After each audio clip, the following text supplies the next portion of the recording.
Cuando recordamos nuestro pasado personal, en muchas ocasiones hay episodios que quedan borrosos. Con la historia de la humanidad pasa exactamente lo mismo. Hay episodios muy difusos que prácticamente hoy en día se han olvidado. Esto ocurre con una gran batalla ocurrida a principios del siglo V de nuestra era, la batalla de Mons Colubrarius. Una batalla que va a enfrentar al ejército romano de Occidente contra el pueblo visigodo. Hoy en este vídeo nos acercaremos a este conflicto prácticamente olvidado y pondremos un poco de luz sobre este episodio del cual apenas nos queda un poquito de información. Bienvenidos a la historia jamás contada.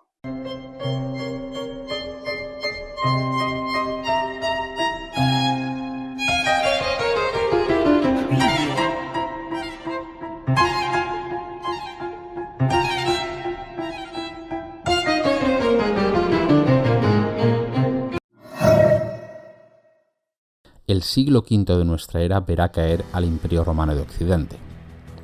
En el año 476, tras la deposición de Rómulo Augustulo, el último emperador de Occidente, se daba paso a varios siglos de aparición y desaparición de diferentes reinos bárbaros. Pero los bárbaros no atravesaron las fronteras y acabaron de repente con Roma, sino que durante el siglo V los bárbaros ya estaban dentro del imperio, eso sí, con su consentimiento. Durante las últimas décadas de existencia del Imperio Romano de Occidente, sus líderes dedicaron las cada vez más mermadas capacidades de Roma para acabar con esta lacra. En este momento, en Occidente encontraríamos un reino suevo en el norte de Hispania, un reino visigodo en el sur de la Galia y, lo más desastroso, un reino vándalo que controlaría el África del Norte. Además de ellos, otros pueblos se habrían asentado por doquier, como los burgundios o los alanos. Estos pueblos se habían asentado dentro de las fronteras imperiales por acuerdos con el propio imperio, como los visigodos, o bien se habían apoderado de alguna provincia por la fuerza. Solo un milagro podría haber salvado a Roma a desaparecer, un milagro que casi se produjo a mediados de este siglo.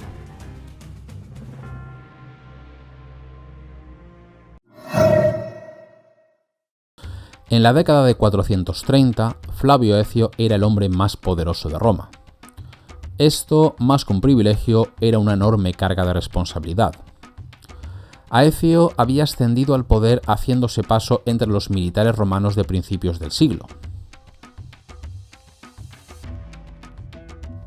Cercano al poder desde que su padre Gaudencio entrara al servicio del emperador, conocía perfectamente los entresijos del poder, ya que había crecido en ese ambiente. Aecio debía mantener vivo el Imperio Romano de Occidente con unos medios bastante reducidos y con enemigos tanto dentro como fuera de las fronteras imperiales.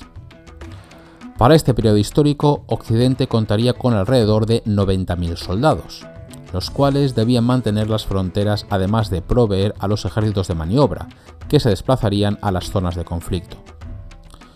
Esta cifra podría parecer importante, pero tan solo unas décadas antes, a principios de siglo, Occidente contaría con alrededor de 300.000 soldados. La tarea era difícil, pero Ecio estaba dispuesto a afrontar sus responsabilidades de la manera más diligente posible.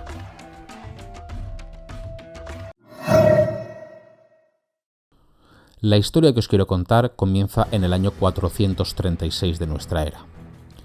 Este año, los problemas para el general Aecio se multiplicaban por doquier. La amenaza más importante se encontraba en la frontera norte del imperio, donde los burgundios habían atravesado el Limes y amenazaban el norte de la Galia. El pueblo burgundio, de origen germánico, se había asentado en la provincia de Germania con el permiso de los romanos. En el año 413 firmaron un tratado o foedus con el emperador Honorio, que les permitía tomar aquellas tierras a cambio de que las defendieran contra otros posibles invasores.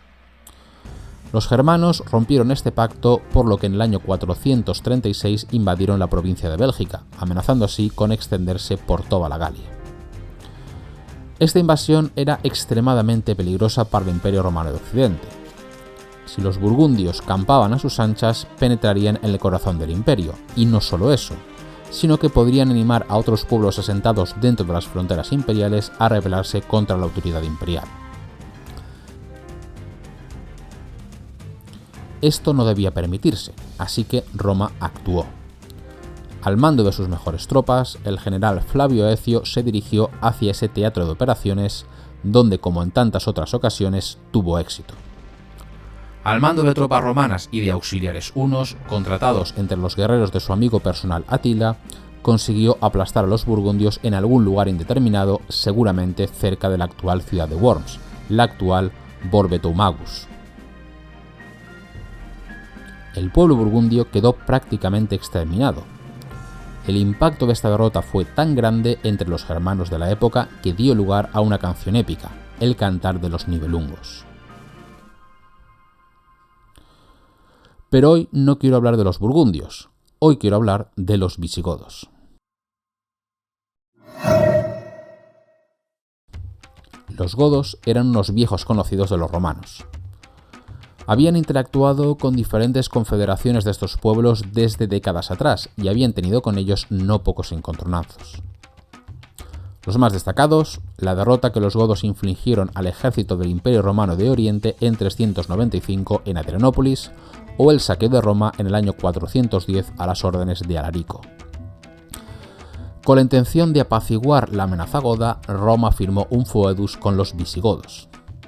A cambio de tierras dentro de las fronteras imperiales, los visigodos se comprometían a proporcionar tropas al ejército romano cuando éste las requiriera. En principio parecía un buen acuerdo, pero fue más un problema que una solución, ya que los visigodos aprovecharían cualquier oportunidad para tratar de expandir sus dominios.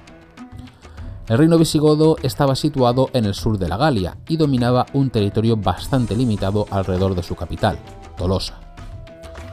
La mayor ambición de los visigodos sería la de abrirse paso hasta el Mediterráneo, cosa que intentarían en varias ocasiones.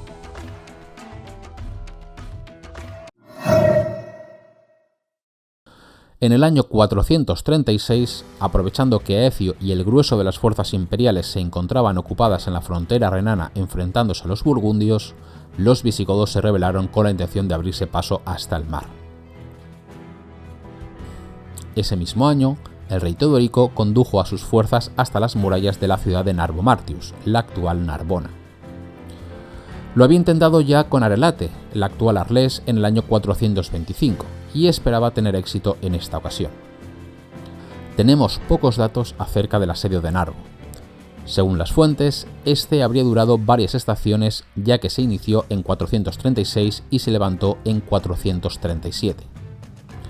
De acuerdo a la información que disponemos, es muy posible que el asedio se iniciase en la primavera de 436, terminándose a comienzos de 437.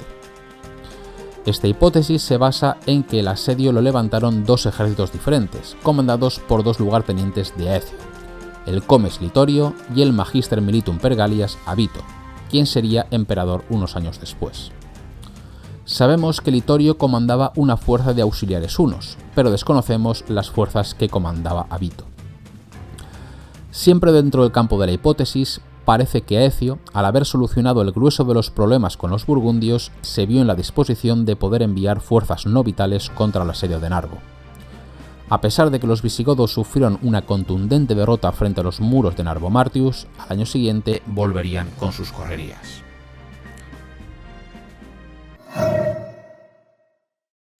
El poeta Merobaudes, contemporáneo de Aecio, escribió dos panegíricos al general romano. En ellos se narra la campaña de estos años contra los visigodos. El poeta nos cuenta que en el año 438 el rey Teodorico, junto con todos sus guerreros, salieron de nuevo a saquear la Romania. Este año, Flavio Aecio ya estaba en posición de dedicar todas sus energías a acabar con el problema godo definitivamente. Desconocemos casi cualquier dato acerca de esta campaña. Lo único que sabemos con seguridad es que los visigodos fueron derrotados. Las fuentes nos hablan de una gran batalla librada en el Mons Colubrarius, la montaña de la serpiente.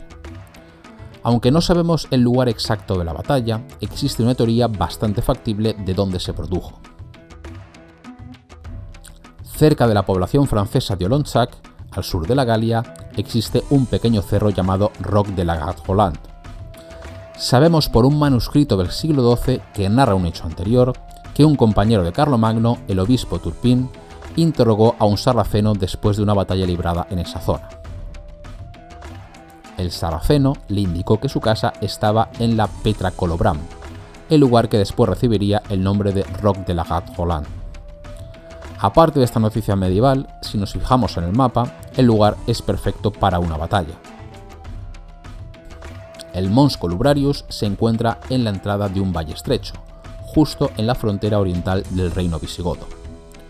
Desconocemos más detalles acerca de la batalla, pero lo que sabemos seguro es que los visigodos fueron masacrados. Las fuentes nos hablan incluso de 8.000 bajas en el bando bárbaro. Flavio Ecio había demostrado una vez más su ingenio militar, pero la victoria no fue total. Después de la gran derrota infligida a los visigodos en Mons Colubrarius en 438, lo lógico es que Ecio hubiese ido a por ellos, acabando con los visigodos definitivamente. Pero asuntos más urgentes distrajeron la atención del comandante supremo del Imperio Romano Occidental. En el año 439 los vándalos tomaron Cartago. El norte de África era vital para la supervivencia de Roma, por lo que Ecio decidió centrarse en ese teatro de operaciones. Pero no se olvidó de los visigodos. Al mando de una fuerza de auxiliares hunos, Aecio envió a su lugarteniente Litorio para que atacase Tolosa y acabase definitivamente con la amenaza. El cronista Próspero de Aquitania nos narra lo sucedido. Litorio, viendo que tenía la victoria en la mano y pensando en su propia grandeza, lanzó un ataque frontal contra Tolosa. En una carga impetuosa contra los visigodos, el general romano fue herido y capturado. De manera casi milagrosa, el reino visigodo había rechazado la amenaza. Aecio, incapaz de enviar más fuerzas contra Tolosa y los visigodos, extenuados después de varios años de derrotas contundentes, decidieron firmar la paz. Una paz que mantenía el statu quo, al menos por unos años. El siglo V romano no es el tema más popular entre el gran público aficionado a la historia de Roma. Sin embargo, si nos sumergimos en las historias de este tiempo, encontraremos multitud de relatos apasionantes que nos hablan de la fortaleza de un imperio ya en horas bajas, pero que trataba por todos los medios de resistir a lo inevitable. Espero con este relato haberos acercado un poco más a una época de la historia muy desconocida pero fascinante. Si queréis profundizar un poquito más en el tema, os dejo varios enlaces a bibliografía en la caja de descripción del vídeo. Muchas gracias por verme y hasta la próxima. Si te ha gustado el vídeo, dale a me gusta, suscríbete al canal y dale a la campanita para que te lleguen las notificaciones de las novedades. Y si además quieres que te cuente la historia en los lugares donde tuvieron lugar, puedes participar en mis visitas guiadas. Te dejo un link en la descripción con más información al respecto. Hasta la próxima.